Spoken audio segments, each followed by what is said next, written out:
Titanic ship की आखिरी रात में 1500 लोग अपनी जान से हाथ धो बैठे। क्या आप जानते हैं कि इस घटना के पीछे किसका हाथ था और किसकी एक छोटी सी गलती की वजह से पूरा जहाज समंदर में डूब गया? आइए जानते हैं आज की इस वीडियो में। टाइटैनिक शिप के इन्वेस्टिगेशन के दौरान रिसर्चर्स ने एक अजीबोगरीब चीज नोटिस की।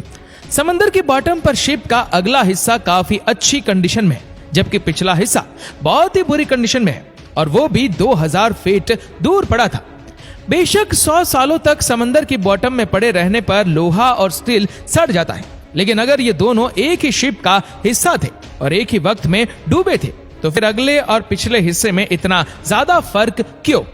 रिसर्चर्स का मानना है कि एक्सीडेंट वाली रात आइसबर्ग के टकराने के अलावा भी टाइटैनिक के साथ कुछ हुआ था, जिसने उसके पिछले हिस्से को ज्यादा नुकसान पहुंचाया। पर सवाल है कि आखिर क्या?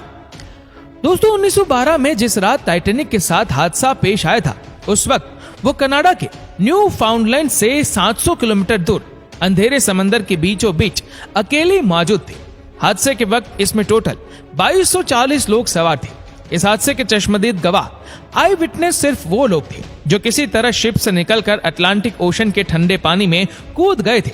आइसबर्ग टकराने से लेकर शिप के डूबने तक जो कुछ भी हुआ, उसका रिकॉर्ड उन आई विटनेस के सिवा और किसी के पास नहीं था, जो कि खुद ठंडे पानी से लड़ने में मशरूफ थे। पहली रेस्क्यू शिप आरएमएस कारपेथिया भी टाइटैनिक डूबने के 1.5 घंटे के बाद वहां पहुंची थी। वो भी खुशकिस्मती थी कि उनको टाइटैनिक का इमरजेंसी मैसेज मिल गया, वरना जो लोग ठंडे पानी में जिंदगी और मौत की जंग लड़ रहे थे, उनकी जान भी नहीं बचती। और टाइटैनिक के हादसे के बारे में आज तक किसी को भी मालूम ना पड़ता। इन्वेस्टिगेशन के दौरान पहले तो किसी को भी मालूम नहीं था कि शिप के साथ हुआ क्या है, लेकिन फिर बचने वालों ने बताया कि शिप की एक आइसबर्ग से टक्कर हुई थी। इन बयानात को मौके पर मौजूद आइसबर्ग को देखकर कंफर्म भी किया गया, जिस पर टाइटैनिक का रेड पेंट अभी तक लगा हुआ था। हादसे के बाद आई विटनेस और एविडेंस को देखते हुए इन्वेस्टिगेशन रिपोर्ट में बताया गया कि टाइटैनिक के राइट साइड पे आइसबर्ग ने 300 फीट बड़ा सुराख छोड़ दिया था, यानी टाइटैनिक की पूरी साइड का 1/3 हिस्सा फट गया। और दूसरी तरफ आई विटनेस का कहना था कि शिप को डूबने में करीब 2.5 घंटे लगे थे। इन्वेस्टिगेटर्स का मानना है कि अगर आइसबर्ग ने वाकई टाइटैनिक पर 300 फीट बड़ा सुराख छोड़ा था, तो इसको 2.5 घंटे में नहीं बल्कि चंद मिनटों में ही डूब जाना था। पर सच्चाई क्या थी, ये उस वक्त किसी को भी मालूम ना पड़ सकी। सच्चाई जानने के लिए जरूरी था कि टाइटैनिक शिप को ढूंढा जाए। कई सालों तक टाइटैनिक की तलाश जारी रही और हर गुजरते साल यह मिस्ट्री और ज्यादा संगीन होती गई। आखिरकार 73 ईयर्स के बाद जब टाइटैनिक का मलबा मिला, तो यह मरीन इंडस्ट्री के लिए एक बहुत बड़ा ब्रेक थ्रू था। वो सारे सवालात जो टाइटैनिक अपने पीछे छोड़कर गई थी, उनके जवाब ढूंढने का वक्त आ चुका था। अटलांटिक ओशन की 4000 मीटर गहराई में पिछले कई सालों से टाइटैनिक का मलबा काले अंधेरे में मौजूद था। कई एक्सपेक्टेशंस अरेंज किए गए, जिन्होंने शिप ब्रेक की लातादाद फोटोज कैप्चर की। ओशन एक्सप्लोरर पॉल हेनरी नैरगोलेट ने 30 से ज्यादा मर्तबा टाइटैनिक के मलबे का दौरा किया है, लेकिन उन्होंने 300 फीट बड़ा सुराग एक बार भी नहीं देखा। अलबत्ता टाइटैनिक की इस प्रोफाइल फोटो में 30 फुट का ये एरिया जाहिर करता है कि यहाँ पर कोई चीज आकर लगी थी। इसका एरिया सिर्फ 11 स्क्वायर फीट है और कैलकुलेशन के हिसाब से देखा जाए तो इसमें से 370 गैलन पानी हर सेकंड में टाइटैनिक के अंदर जमा हो सकता था। इसी स्पीड से पानी भरने का मतलब है कि पूरी शिप में पानी टोटल 2.5 घंटे में भरा होगा। और आई विटनेस के मुताबिक टाइटैनिक को डूबने में भी 2.5 घंटे ही लगे थे। यानी एक मिस्ट्री तो सॉल्व हो गई कि टाइटैनिक में 300 फीट बड़ा सुराख नहीं था, बल्कि सिर्फ 30 फीट बड़ा क्रैक पड़ा था। पर यह अकेली ही एक मिस्ट्री नहीं थी, अभी और भी काफी कुछ जानना बाकी था। टाइटैनिक शिप ब्रेक पर इन्वेस्टिगेशन के दौरान रिसर्चर्स को यह समझ नहीं आ रहा था कि शिप का अगला हिस्सा, जिसे बोव कहते हैं, वो इसके पिछले हिस्से यानी इस स्टैन से ज्यादा अच्छी हालत में कैसे पड़ा है, और इन दोनों के बीच इतना ज्यादा फासला क्यों है। इस मिस्ट्री को सुलझाने के लिए हाईटेक सोनार स्कैनिंग टेक्नोलॉजी का सहारा लिया गया। ROVS ने टाइटैनिक शिप ब्रेक साइट की लाखों फोटोज कैप्चर की और फिर उनको कंप्यूटर ग्राफिक्स की मदद से एक 3D मॉडल में कन्वर्ट किया। इस मॉडल में वह तमाम डिटेल्स भी थी जिनको नॉर्मली इस गहराई में कोई आम कैमरा या इंसानी आंख नहीं देख सकती। मॉडल में देखा जा सकता है कि 392 फीट लंबे स्टेन के तमाम टैग्स एक दूसरे के अंदर ऐसे घुसे हुए जैसे ये स्टील की नहीं बल्कि कागज की शिप हो। मुख्तलिफ पार्ट्स शिप से अलग होकर आसपास बिखरे हुए। सिर्फ इसमें लगे दो किसी घर के साइज जितने बड़े इंजन हैं जो इसके साथ जुड़े हुए। इसी मॉडल में एक और अहम इशारा भी छुपा हुआ है। वो इशारा जो इस टन की इस हालत के बारे में बता रहा है।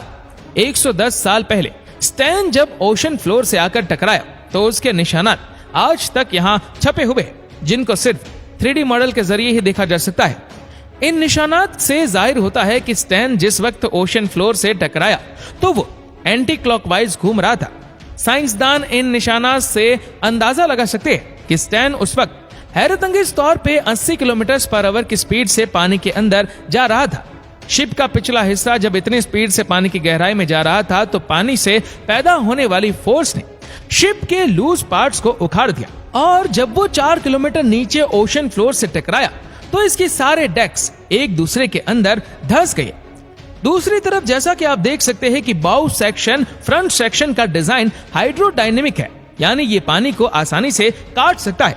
ठीक उसी तरह जैसे शेप पानी पे फ्लॉट करते वक्त पानी को काट कर अपना रास्ता बनाती है। यही वजह है कि बाउ सेक्शन इस स्टैन के मुकाबले में ना ही रोटेट कर रहा था और ना ही पानी का फोर्स इस पर डायरेक्टली अटैक कर रहा था। आखिरकार 110 साल पहले होने वाले हादसे की एक और मिस्ट्री को भी सुलझा लिया गया। लेकिन एक और सवाल भी है जिसका जवाब ढूंढना बहुत जरूरी है। वो ये कि टाइटैनिक शिप दो हिस्सों में किस वक्त अलग हुई। जैसा कि आपने जाना कि शिप के दो हिस्सों में टूटने की खबर आई विटनेस ने दी थी। सालों से ये माना जा रहा है कि टाइटैनिक डूबने से पहले ही दो हिस्सों में डिवाइड हो गई थी। ये खबर काफी हद तक सच भी है, लेकिन ये पूरा सच नहीं है। जब बोव सेक्शन में पानी भर गया तो वो पानी के अंदर चला गया, जिसकी वजह से स्टैन सेक्शन का पूरा वजन सेंटर पर पड़ रहा था। ये सेंटर पॉइंट इतना ज्यादा वजन बर्दाश्त ना कर सका और टूटकर दो हिस्सों में डिवाइड हो गया। पर सोनार स्कैनिंग से बनाया गया 3D मॉडल कुछ अलग कहानी ही बता रहा है। जी हाँ, देखा जाए तो टाइटैनिक के अंदर मौजूद साजो सामान दूर दूर तक ओशन फ्लोर पे बिखरा हुआ है। इसमें coffee cup, dinner plates, deck benches और लोगों का पर्सनल सामान भी है। इसमें से 90% आइटम्स इस स्टैंड सेक्शन के हैं। टोटल 10,000 से भी ज्यादा आइटम्स इस पूरे एरिया में फैले हुए, जो करीब 3.2 स्क्वायर किलोमीटर का एरिया है। अगर ये सेक्शन पानी के ऊपर ही बाउ सेक्शन से अलग हो जाता तो इसका मतलब है कि ओशन फ्लोर पर पहुंचते पहुंचते इसका मलबा 3.2 स्क्वायर किलोमीटर नहीं बल्कि इससे भी ज्यादा बड़े एरिया पर फैलता, जैसा कि आप इस एनिमेशन में भी देख सकते हैं। लिहाजा एक्सपर्ट्स का मानना है कि यह सेक्शन टूट तो पानी के ऊपर ही गया था, लेकिन ये बाउ सेक्शन से अलग ओशन फ्लोर के करीब आकर हुआ है और फिर रोटेट होता होता अपनी डायरेक्शन बदल गया और 2000 फीट दूर जा गिरा। आज आरएमएस टाइटैनिक की बॉडी पूरी तरह से रस्ट हो चुके हैं। साइंसदानों का मानना है कि ओशन की इस गहराई में ऑक्सीजन बहुत कम होता है, जिसकी वजह से रस्टिंग प्रोसेसेस भी बहुत स्लो होता है। लेकिन जंग के कुछ सैंपल्स को निकालकर जब टेस्ट किया गया तो मालूम पड़ा कि जंग बैक्टीरिया से रिलीज होने वाले ऑक्सीजन की वजह से लगा है। एक्सपर्ट्स का मानना है कि जिस तेजी से इस पे जंग लगता जा रहा है, आने वाले चंद सालों में टाइटैनिक के सारे फ्लोर्स एक दूसरे पर गिर जाएंगे और फिर ये अपनी असली शक्ल हमेशा हमेशा के लिए खो देगी।